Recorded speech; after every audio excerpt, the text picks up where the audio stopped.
તમારા બાળકોને સંસ્કાર આપો બાપ. કથા સાંભળી અને મનની અંદર નિર્ણય કરો કે બાળક જ્યારે નાનું હોય ને એ બાળકને સમય આપો.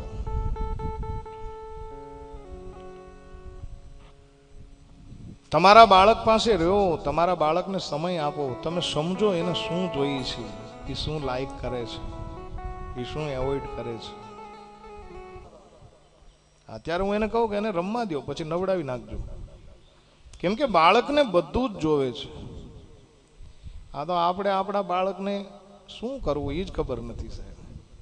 હવે 1.5-2 વર્ષનું થાય તો એને LKG UKG ભણવા મૂકી દે, નાસ્તાનો ડબ્બો ભરી દે. હવે નાસ્તાનો ડબ્બો ખોલતા એ બાળકને આવડતું ન હોય, પાછું આવે બધું.